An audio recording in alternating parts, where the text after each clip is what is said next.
Happy Friday, Cougars. It's October the 16th and it's Bosses Day.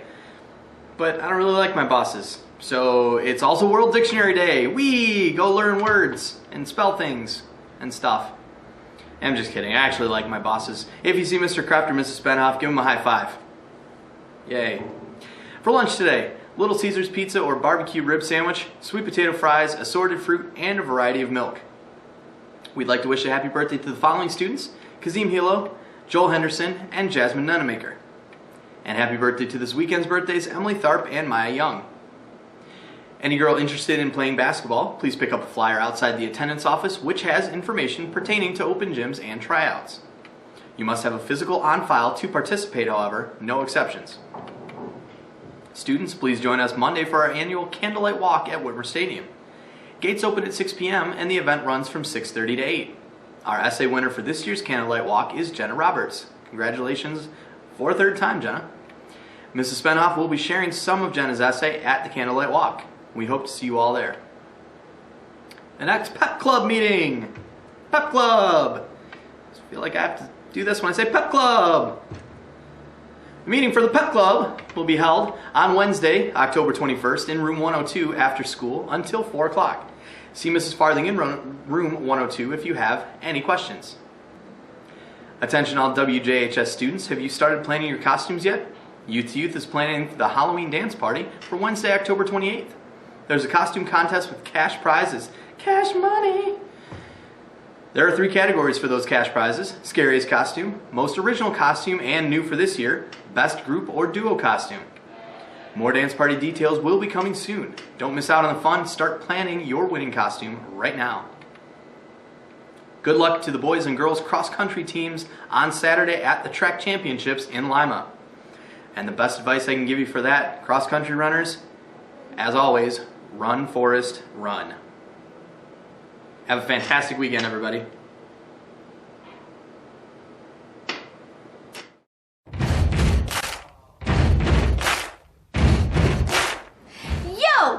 Yo, ladies of Washington Junior High, what up?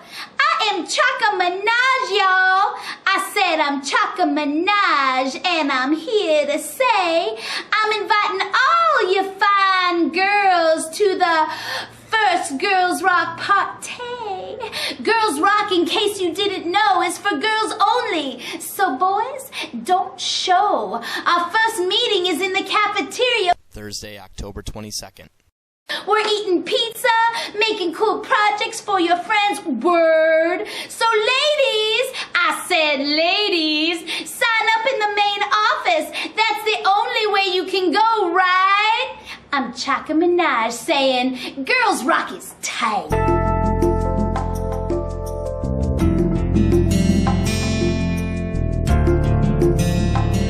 Vsauce, I'm Jake, and Thor's hammer doesn't weigh that much. According to Marvel, it's 42.3 pounds, which is still a lot to hold, especially one-handed. But the reason the hammer can't be lifted isn't due to its weight, but because it takes someone who is worthy to be able to wield it. There's a common misconception that Thor's hammer was forged from a dying star when it was actually forged in a dying star. But let's say it was made out of a dying star, specifically the densest in the known universe, a neutron star.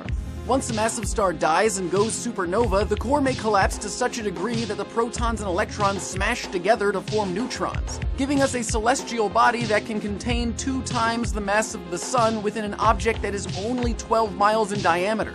In Caleb Scharf's great book, Gravity's Engines, he mentions how a sugar cube-sized amount of neutron star material has the same mass as all of humanity.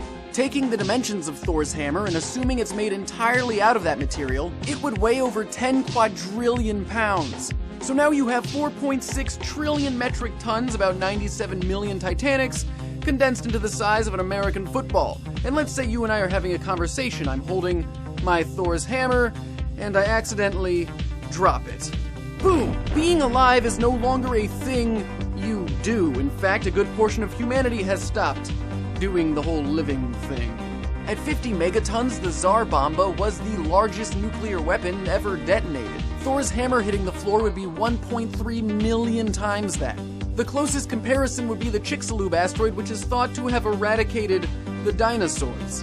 When the asteroid impacted, debris was ejected out of our atmosphere, and upon re-entry, it grew so hot that it glowed white and rained down globally, setting whatever could be lit on fire. Earthquakes shook the ground, mega tsunamis crashed into land masses, volcanoes erupted, spraying ash into the air, combining with the dust and debris to cover the surface of the Earth and fill the atmosphere, blocking out the sun. Since the hammer is so insanely dense and covers such a small area, if you put it on the ground, it would sink through the Earth until hitting the core.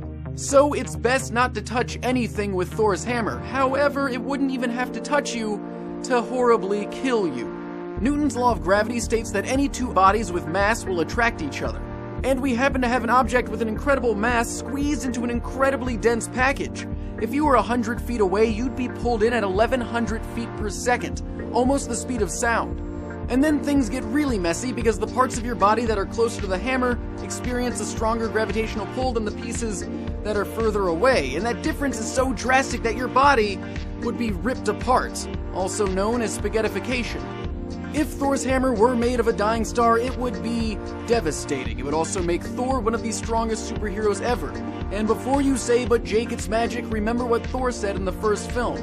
Your ancestors called it magic, you call it science. I come from a land where they're one and the same. Or, in the words of author Arthur C. Clarke, any sufficiently advanced technology is indistinguishable from magic. And as always, thanks for watching.